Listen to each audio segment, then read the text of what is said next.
Alright, welcome back. This is lesson 2.9 for homework.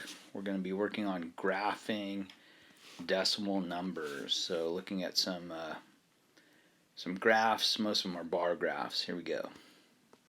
Bar graph shows some length of the common beetle. So let's take a first look at a bar graph. You got a title up here. It's really important. Each of the axes are labeled. So you got labels on your X. This is your x-axis, that's your y-axis, you have labels there. And this is your interval. The amount of space between each digit is your interval. So looks like it's going up by 1/10 at a time. So you have 1/10, 2/10, 3/10, 4/10, like that. So our interval is 1/10. What is the length of the bark beetle? So take a look at bark beetle, find it. Find the top of the chart, move it over. It looks like it's in between 2/10 and 4/10. So if you were looking at a number line, you'd have 2/10 here, you'd have 4/10 here, and in the middle of that would be 3/10. So the length should be 3/10 in centimeters. They're asking us to look at the same graph, estimate the length of a seed beetle in hundredths of a centimeter. So hundredths of a centimeter. So this is in centimeters. A seed beetle is in between 2 and 1. So again, if you are looking at a number line like this, you'd have 0 here, you'd have 1/10 here, you'd have 2/10 here, and what number comes between 10 and 20, or 1/10 and 2/10. So in between 10 and 20 would be 15. So it would be 0.15 hundredths of a centimeter would be in between 1/10 and 2/10, because 1/10 is equivalent to 10 hundredths and 2/10 is equivalent to 20 hundredths. So 15 hundredths would come in the middle. Answer will be 15 hundredths. Okay, it's asking a June bug is 2.5 centimeters. So looking at this graph, 1 centimeter would be there, and so we're going to have to go up to, we're going to have to go off the board here. So that's 2.5 centimeters would be that tall. Comparing that to the tumblebug is about 1 centimeter. So comparing, I'm going to draw it this way, 1 centimeter for the tumblebug, and the June bug is 2.5, like that, 1, 1, and 0.5. So this is pretty clear to me that the June bug is 2.5 times as big as the tumblebug.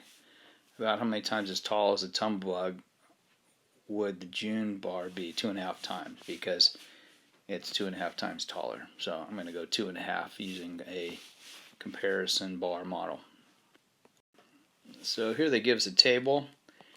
Here they give us a table here with some data points. It's a chemist, kept track of the masses of different samples he tested. We're going to round each of these masses to the nearest hundredth. So remember, when you're rounding a number to the nearest hundredth, you find that place value, which is right there. That's a hundredth. And you look to the right, and if that number is 5 or greater, you round up. If it's less than 5, you round down. So let's just keep looking at these. Sample A is 0.136. Here's my hundredths place. That's the thousandths place. That's telling me to round up to 0.14. So 0.14 for that. Let me erase this for you. Next one is 0.168, or 168 thousandths. Again, you see an 8 there, so that's going to round up to 0.17. This one's going to round up because it's got a 6 in the thousandths place to 0.13. This one's going to round up to 0.12, 12 hundredths. This one's going to round up to 0.18. This one's going to round down because there's a 1 there to 0.16, 16 hundredths. And this is going to round up to 0.11, 11 hundredths because it has an 8 in the thousandths place. Alright, they're just asking us to find out the sample that had the least mass, so we're just comparing decimal points. Remember on that, you line up the decimal points at the, and so the values of places are lined up, the values of each place is lined up. So starting, we're looking for the least, so starting at 1/10, they're all 1/10. You got 3, 6, 2, 1, 7, 6, and 0. So that has a 0 in the hundredths place. So 0.107 would have the least mass because that is the smallest number of the group. And the way we tell that is because it has a 0 in the hundredths place and all the other numbers have a greater number in the hundredths place. Alright, they're asking us to order these from least to greatest. Because we have this nice bar chart here, you simply just need to look at the least. G would be the least at point, so that would be G at 0.11. Then you'd come over, D would be after that at 0.12. Looks like C is after that at 0.13. Then you have A at 0.14. Then you have F, 0.16, 16 hundredths, B, and E. So you just look at the height of the bar, and that would be the difference in the masses. So least to greatest, lowest to tallest. I put this quote in here for you guys. We carry within us the wonders we seek around us.